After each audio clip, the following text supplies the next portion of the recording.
안녕하세요. 교통사고 전문 보상가 배상 TV입니다. 이번 사고에서 눈에 띄는 점 어떤 게 있을까요? 결국은 뒷차가 다 책임져야 되는 명백하게 무과실이 나와야 되는 사고입니다.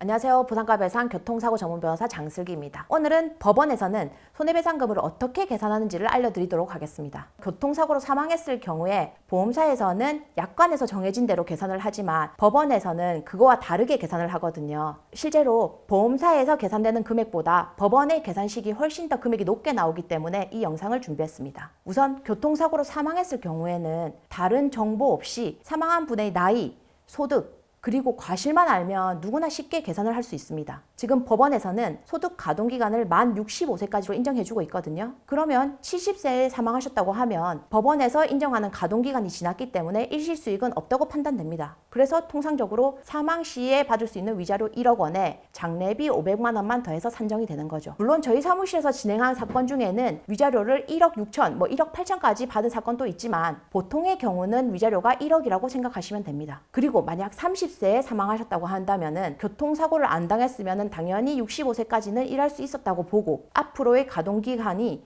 35년 남은 거잖아요. 근데 30세에 사망을 하셨으니 향후 35년간 벌어들일 수 있는 소득을 모두 잃었기 때문에 그걸 배상받아야 하는데 그걸 일시수입이라고 부르거든요. 근데 법원에서는 일시수익을 산정할 때 소득을 벌기 위해서는 그 사람이 기본적으로 생활비는 썼을 거 아니냐 해서 3분의 1을 생활비로 공제합니다. 이건 그냥 정해져 있는 거여서 무조건 그렇게 적용돼요. 그리고 현재 시점에 향후 벌 수 있는 35년간의 수익을 미리 일시불로 받는 거기 때문에 그동안의 이자를 공제해야 되거든요. 그 이자를 공제한 개수를 호프만 개수라고 합니다. 그럼 30세에 사망한 경우에 남은 35년, 이걸 개월수로 환산하면 420개월이에요. 자, 420개월의 호프만 개수를 보면 242.4263이라고 그냥 나와 있습니다. 이 호프만 개수는 그냥 인터넷에서 검색해 보시면 누구나 볼 수 있어요. 그러면 420개월의 그 호프만 개수인 242.4263 이거를 법원에서는 240 이상이 되면 무조건 그냥 다 자르고 240 판도로 인정을 하거든요. 따라서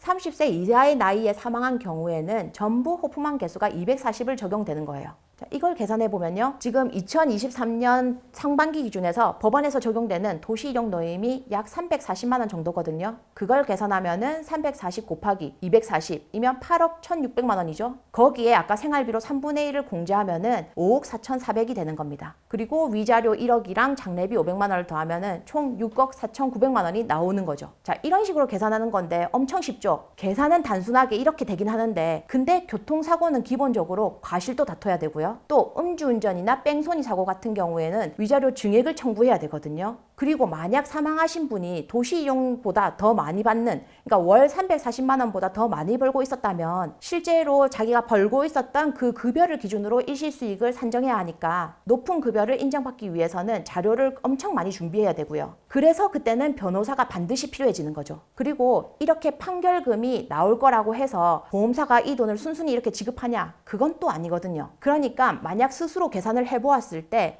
이 돈 정도는 보험사한테 받아야 하는 돈인데 보험사가 너무 작게 제시하네? 그러면은 합의하지 마시고요. 교통사고에 대해서 잘 아는 변호사, 저희 사무실 같은 곳을 찾아서 문의부터 한번 해보시면 좋을 거예요. 어차피 변호사한테 상담했다고 해서 다 사건 맡겨야 하고 돈 내야 하고 그런 거 아니거든요. 그리고 사망사고의 경우에는 저희 사무실 기준으로 보면은 사안에 따라 수임료가 조금 다르긴 하지만 7% 정도 되거든요. 그러니까 실제로 소송을 진행해서 이자랑 변호사 비용 이런 거를 가해자 보험사한테 받으면 변호사 비용을 준다고 해도 더 남게 돼요. 그래서 사망사고의 경우에는 내 돈 안 들이고 변호사의 도움을 받을 수도 있어요. 가족을 잃은 것도 분통하고 너무 슬픈데 제대로 배상도 못 받으면 그것도 너무 화나잖아요. 혹시나 이 영상을 보시다가 궁금한 점이 있으시거나 또 물어보고 싶은 게 있으신 분들은 언제든지 편하게 보상과 배상으로 문의 주시면 친절하게 상담해 드리도록 하겠습니다. 오늘 영상은 여기까지고요. 다음에는 더 유익한 주제로 찾아뵙겠습니다.